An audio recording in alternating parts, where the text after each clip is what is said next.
Next sum करने से पहले कुछ बातें हैं जो आपको पता होनी चाहिए। तो नोट में जो पहला है, आपको पता होना चाहिए रोस मतलब क्या होता है। रोस मतलब क्या होता है?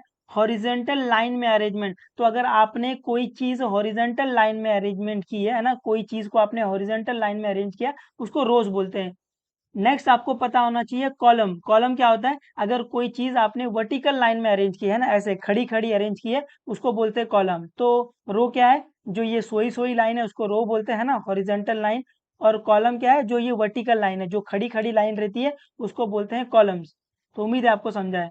तो आप ये डायग्राम भी दे सकते हो, देखो ये रो में है, रो में है, रो में है, रो में है, और ये कॉलम है, ये कॉलम है, ये कॉलम है, ये कॉलम है। उम्मीद है आपको ये समझा है। रोस और कॉलम आपको समझा है। रोस मतलब ऐसे ऐसे वाला, कॉलम मतलब ऐसे ऐसे वाला। ठीक है। नेक्स्ट नेक्स्ट नेक्स्ट, ये बहुत इंपॉर्टेंट है, ध्यान से देखना। थर्ड वाला, if number of flower in each row is 4। अगर हर एक रो में 4 फ्लावर है। Number of flower in each कॉलम इज 5। तो अगर हर एक रो में 4 फ्लावर है और हर एक कॉलम में अगर 5 फ्लावर है, तो अगर मैं पूछूं कि टोटल नंबर ऑफ फ्लावर क्या होंगे, तो अगर हर एक रो में 4 फ्लावर है, हर एक रो में 5 फ्लावर है, एक और फ्लावर ले लो, ये लो, 5 फ्लावर है। तो अगर यहाँ से अगर आपसे कोई टोटल पूछ ले कि टोटल नंबर ऑफ फ्लावर क्या आएगा, तो आप टोटल नंबर ऑफ फ्लावर निकालने के लिए क्या करोगे? रो को कॉलम में मल्टीप्लाई कर दोगे। Number of flower in the rows multiply by number of flower in the column. तो रोज इंटू कॉलम क्या आ जाएगा? 4 into 5 which is equal to 20। उम्मीद है आपको ये समझा है कि if number of flower in each row, हर एक रो में अगर 4 फ्लावर है, हर एक कॉलम में अगर 5 फ्लावर है, तो टोटल नंबर ऑफ फ्लावर क्या आ जाएगा? 4 इंटू 5 है ना। Number of flower in rows multiply by number of flower in column. उम्मीद आपको ये समझा है। टोटल निकालने के लिए आप रो इंटू कॉलम कर देते हो।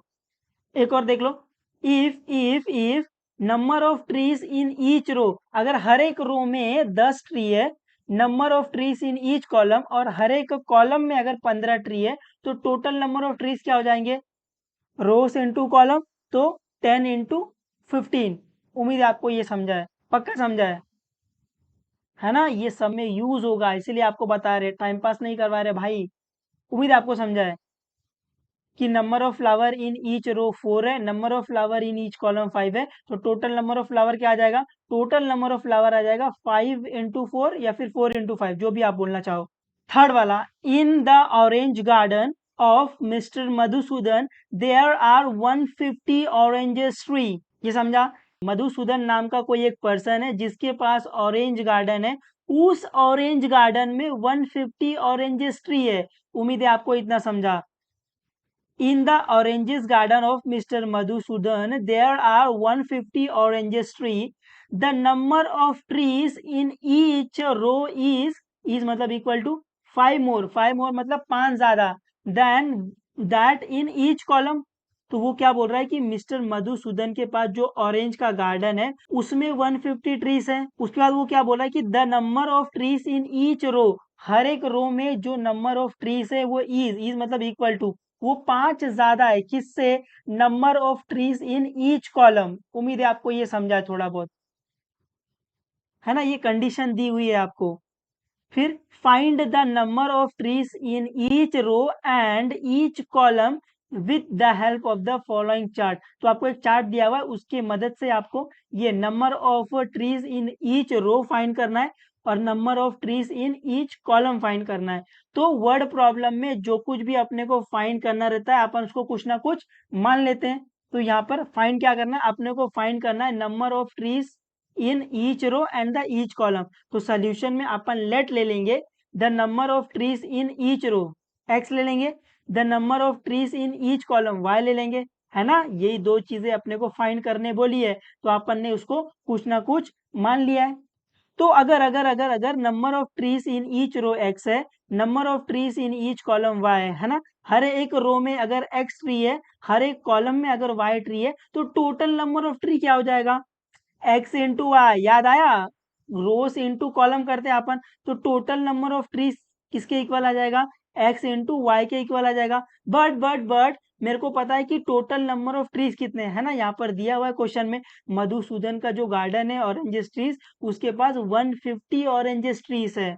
तो टोटल नंबर ऑफ ट्रीज की जगह अपन क्या लिख देंगे 150। तो ये इक्वेशन क्या बन जाएगा, ये बन जाएगा x into y is equal to 150। अपन इसको इक्वेशन 1 मान लेंगे। उम्मीद है आपको ये समझा है ना। टोटल नंबर ऑफ ट्रीज कितना है 150, तो इसकी जगह मैंने 150 डाल दिया, तो ये क्या आ जाएगा, ये आ जाएगा x into y is equal to 150। इसको आप इक्वेशन 1 मान लोगे। उम्मीद है आपको ये समझा है थोड़ा बहुत। तो अभी according to the first condition, तो कंडीशन क्या दिया हुआ है, the number of trees in each row is 5 more than that in each column.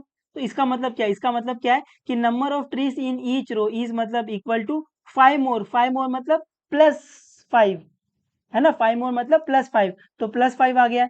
किससे ज्यादा है 5, than that in each row, than number of trees in each column. तो जो number of trees in each row है ना, वो 5 ज्यादा है किससे, number of trees in each column. उम्मीद है आपको ये कंडीशन को इस फॉर्मेट में लिखने आ जाएगा।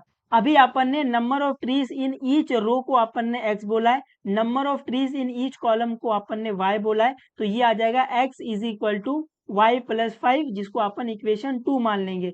उम्मीद है आपको इतना समझा है।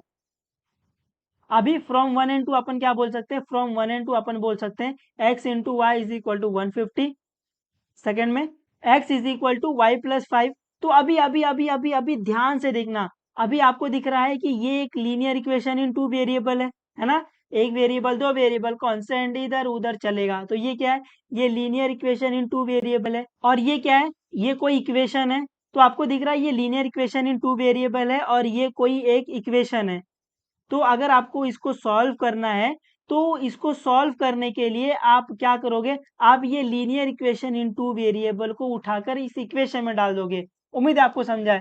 यहाँ पर आपको दिखा कि ये लीनियर इक्वेशन इन 2 वेरिएबल है, ये कोई इक्वेशन है। इसको सॉल्व करने के लिए अपन जो लीनियर इक्वेशन इन 2 वेरिएबल है उसको उठाकर अपन इस इक्वेशन में डाल देंगे। उम्मीद है आपको समझा है।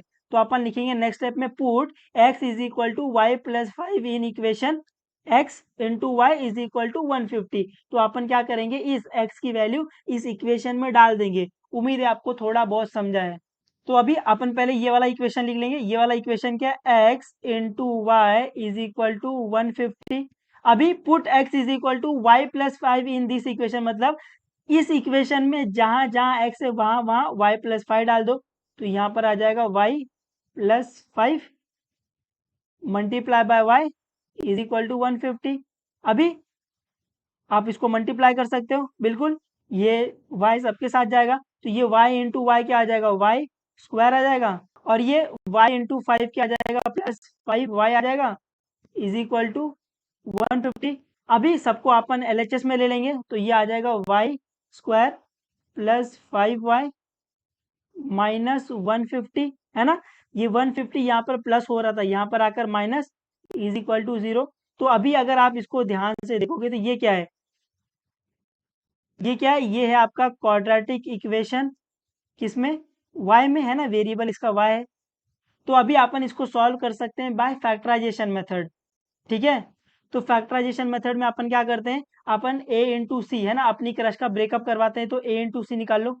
तो अभी इस इक्वेशन को सॉल्व करने के लिए पहले अपन a इंटू सी करेंगे ना, पहला स्टेप वही है, a इंटू सी करते हैं ना, अपनी क्रश का ब्रेकअप करवाते हैं। अपन ब्रेकअप भी इस तरीके से करवाते हैं, जब मैं उन दोनों को प्लस या माइनस करूँ तो मुझे क्या मिले, मुझे बेबी मिले, दैट इज बी मिले। Once you get the baby, replace baby, take common, again common, equal to 0, get answer. तो पहले स्टेप में अपन a इंटू सी करेंगे। तो a इंटू सी, ए क्या है 1 है, इंटू सी क्या है, सी आपके पास है 150। इसको सॉल्व करो, क्या आएगा, ये आ जाएगा, ये -150 है, तो ये आ जाएगा -150। अभी आपको 150 को दो पार्ट में तोड़ना है, इस तरीके से तोड़ना है कि जब मैं इसको प्लस या माइनस करूँ तो मुझे क्या मिले, मुझे बेबी मिले, दैट इज बी मिले। यहाँ पर बी क्या है, 5 है। और ये साइन अपन कहाँ से डिसाइड करते हैं, ये जो कांस्टेंट की साइन रहती है वो, तो कांस्टेंट की क्या साइन है, माइनस है। तो आपको 150 को दो पार्ट में तोड़ना है, इस तरीके से तोड़ना है कि जब मैं इन दोनों को माइनस करूं तो मुझे 5 मिले। तो 150 का फैक्टर निकालो। तो इसको डायरेक्टली 5 से कैंसिल कर दो, ये आ जाएगा 5 3 जा 15, ये 0 हो जाएगा, वापस 5 से जाएगा, 5 6 जा 30, 2 से आएगा, 2 3 जा 6, और ये 3 1 जा 3। तो आप 150 को क्या लिख सकते हो, आप 150 को लिख सकते हो 5 into 2 into 3, बट मेरे को 150 को दो पार्ट में तोड़ना है, वो भी इस तरीके से तोड़ना है कि जब मैं उन दोनों नंबर को माइनस करूं तो मुझे क्या मिले, मुझे ये 5 मिल जाए। तो अभी इन टर्म को आप मल्टीप्लाई करके दो नंबर में लेके आओगे, इस तरीके से लेके आओगे कि जब मैं उन दोनों को माइनस करूं तो मुझे 5 मिले।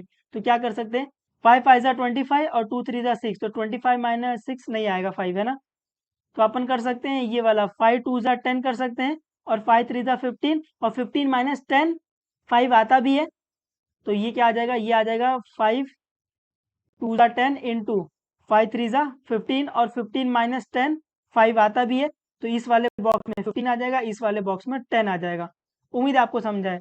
अभी once you get the baby replace the baby, तो अपन ये 5 की जगह 15 - 10 डाल देंगे, तो यहाँ पर 5y है तो अपन डायरेक्टली 15y - 10y डालेंगे, ठीक है।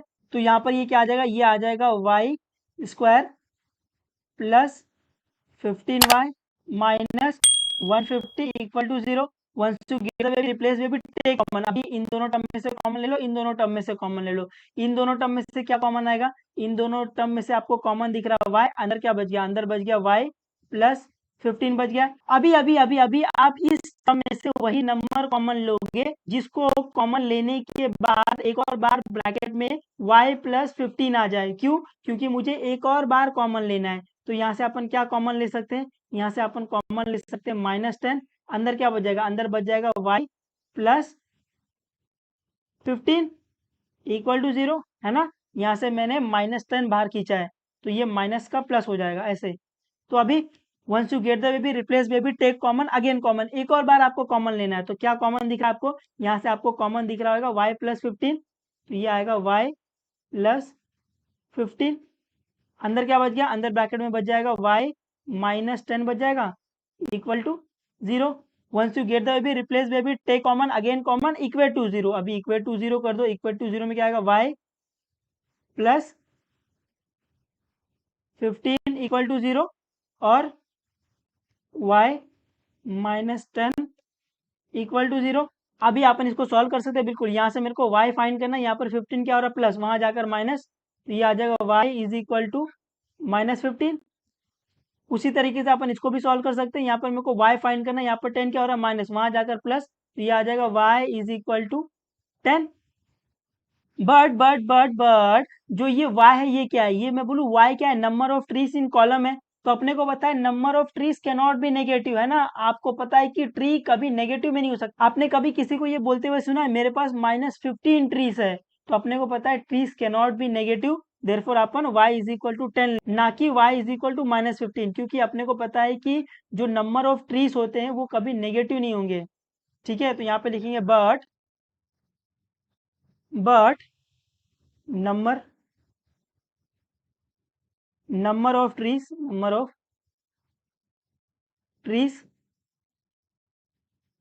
cannot be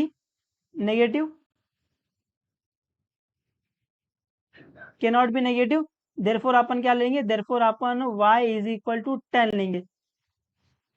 तो जैसे अपने को y की वैल्यू मिल गई तो अपन x फाइंड कर सकते हैं, बिल्कुल। अभी ये y की वैल्यू उठाकर कोई भी इक्वेशन 1 इक्वेशन 2 कहीं भी डाल दो तो आपको x मिल जाएगा। उम्मीद है आपको समझा है। तो अपन क्या करेंगे, put y is equal to 10 in equation 1 कर देंगे। तो यहाँ पर अपन लिखेंगे put y is equal to 10 in equation 1, है ना। तो चुपचाप इक्वेशन 1 लिख लो। इक्वेशन 1 क्या था, x into y is equal to 150। अभी y is equal to 10 in equation 1, मतलब इक्वेशन 1 में जहां जहां y वहां वहां 10, तो ये आ जाएगा x into 10 is equal to 150। यहाँ से मेरे को x फाइंड करना है, यहाँ पर 10 क्या हो रहा है मल्टीप्लाई, वहां जाकर डिवाइड, तो ये आ जाएगा x is equal to 150 divide by 10, ये जीरो कैंसिल, तो x क्या आ गया, x इज इक्वल टू 15 आ गया। तो आपको x की वैल्यू 15 मिल गई है, y की वैल्यू 10 मिल गई है, ठीक है। तो आपको इसको स्टेटमेंट फॉर्म में लिखना पड़ेगा। Number of trees in each row कितना है 15 है, number of trees in each column कितना है 10 है। उम्मीद है आपको ये समझा है। तो आपको ऐसा लास्ट में ऐसा लिखना पड़ेगा, ये कंपलसरी है, नहीं तो वो आपका हाफ मार्क्स काट देंगे, है ना, खुन्नस में। Therefore the number of trees in each row क्या था, एक्स था, एक्स की वैल्यू क्या आई, 15 आई, तो number of trees in each rows क्या हो गया, 15। Number of trees in each column क्या था, वाई था, वाई की वैल्यू क्या आई, 10 आई, तो number of trees in each column क्या आ गया, 10। तो रो में कितने ट्रीज हैं, 15 है, कॉलम में कितने ट्रीज है, 10 ट्रीज है। उम्मीद है आपको ये समझा है। ठीक है, तो पढ़ते रहो, जो भी डाउट रहेगा आप पूछ सकते हो, कोई दिक्कत नहीं है। मैं उम्मीद कर रहा हूँ मैं आपको ये वर्ड प्रॉब्लम थोड़ा बहुत समझा पा रहा हूँ भाई, है ना। और आपको ये प्रैक्टिस करना है घर पे, एक बार प्रैक्टिस करो, 2 बार प्रैक्टिस करो, 3 बार आप प्रैक्टिस करो, 4 बार प्रैक्टिस करो। मैथ्स में जितना आप प्रैक्टिस करोगे आपको उतने बेहतर तरीके से सम आएगा। ठीक है, तो प्रैक्टिस करते रहना, जो डाउट रहेगा आप बेझिझक पूछ सकते हो, कोई दिक्कत नहीं है।